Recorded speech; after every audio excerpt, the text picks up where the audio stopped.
নমস্কার বন্ধুরা, blog with cooking চ্যানেলে আপনাদের সবাইকে স্বাগত।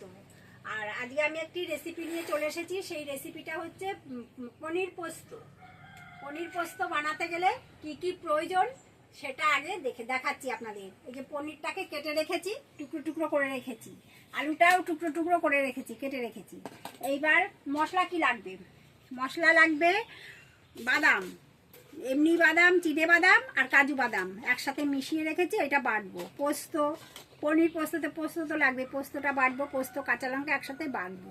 নুন, হলুদ আর হচ্ছে চিনি আর সাদা তেল দিয়ে আমি পনিরটাকে ভাজবো প্রথমে, তারপরে সরষের তেল ব্যবহার করব। এইগুলো লাগবে। এখন আমি বেটে বুটে নিয়ে রেডি করে বসাবো। কড়াইটা বসিয়ে দিলাম, গ্যাসটা জ্বালিয়ে দেবো। খুব আকাশ ডাকছে, বৃষ্টি হবে এক্ষুনি। পনিরটার মধ্যে একটু লবণ মাখিয়ে নিলাম, একটু লবণ, সামান্য একটু হলুদ মাখিয়ে নেব। আর কড়াইটা গরম হয়ে গেছে, আমি সর্ষের তেল, সাদা তেল দিয়ে দিলাম।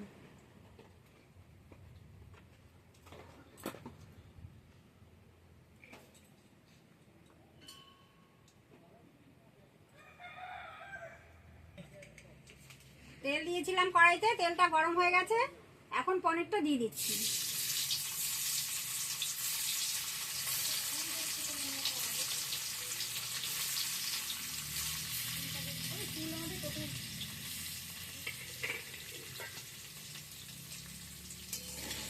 পনিরগুলো ভাজা হয়ে গেছে, মানে খুব কড়া করে তো ভাজতে নেই, হালকা ভেজেছি, তুলে নিলাম।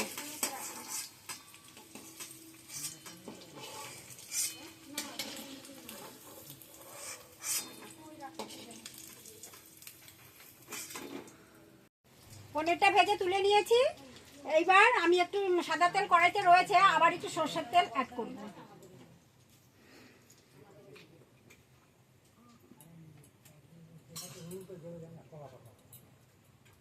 তেলটা গরম হয়ে গেছে। এবার আলুগুলো কেটে রেখেছিলাম, আলুটা ভেজে নিব।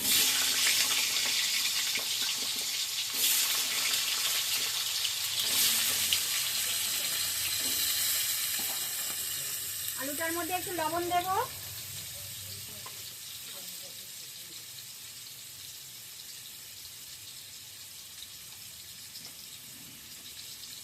একটু হলুদ দিলাম। এবার আলুটা ভাজা হচ্ছে।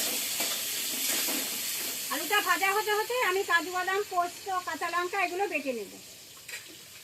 কাজু বাদাম, চিনে বাদাম এগুলো বেটে নেব, তারপরে পোস্ত, কাঁচা লঙ্কা সবই বাটবো। আলুটা ভাজা হচ্ছে, হতে থাক।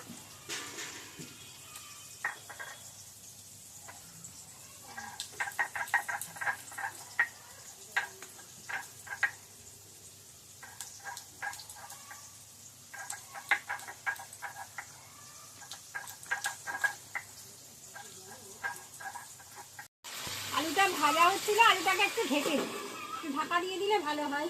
আর ঢাকনাটা খুলে দেখি আলুটা কেমন হলো।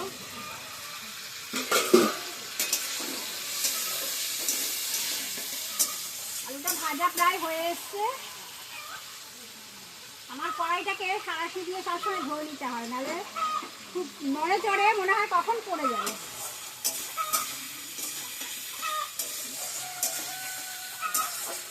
আর একটু ভাজা হবে, তাহলেই হয়ে যাবে। তেল ছেড়ে গেলেই মশলা দেবে। ভাজা হয়ে গেছে। এইবার আমি প্রথমে কাজু বাদাম বাটাটা দিয়ে দেবো।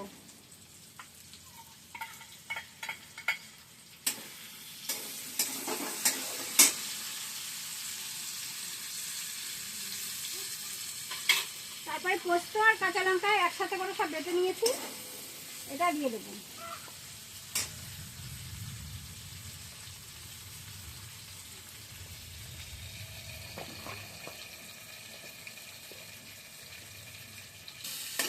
এবার এই মশলাটা একটুখানি কষা হবে, কারণ পনির তরকারিতে শুকনো লঙ্কার গুঁড়ো দেবো না, একটু সাদা সাদা ভালো লাগে দেখতে। আর বাদাম, কাজু বাদাম, পোস্তর সাথে শুকনো লঙ্কা একদমই ভালো লাগে না।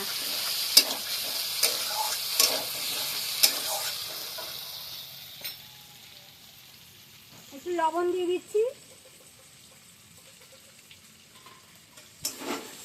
পনিরের তরকারি মিষ্টি মিষ্টি ভালো লাগে, একটু চিনি দিয়ে দেবো।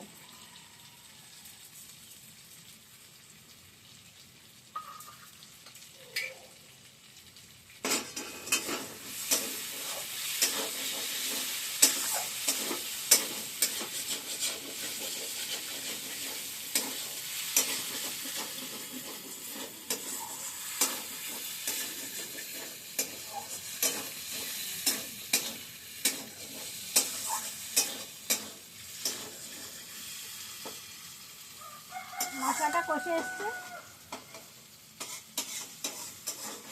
তেল ছেড়ে গেছে,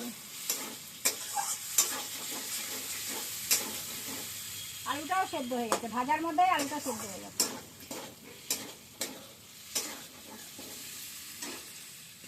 এইবার আমি জল দেব।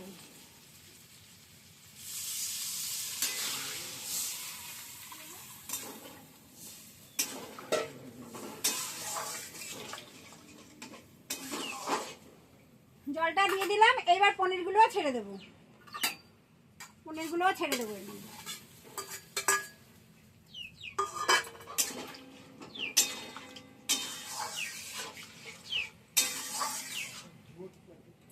এবার একটু ঢাকা দিয়ে দিই, একটু ঢাকা দেবো, অল্প সময়, বেশি সময় না, পনির তো নরম জিনিস, তাড়াতাড়ি হয়ে যাবে। ঢাকা দিয়ে দিই। এবার ঢাকাটা খুলে দেখি কি অবস্থায় আছে পনিরটা। হয়ে গেছে, দেখি আলুটা।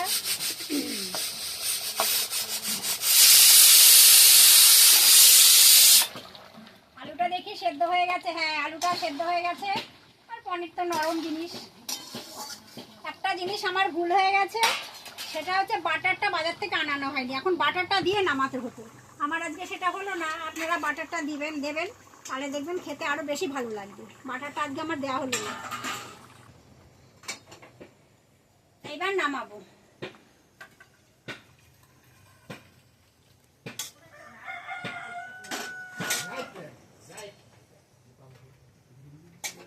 তৈরি হয়ে গেছে।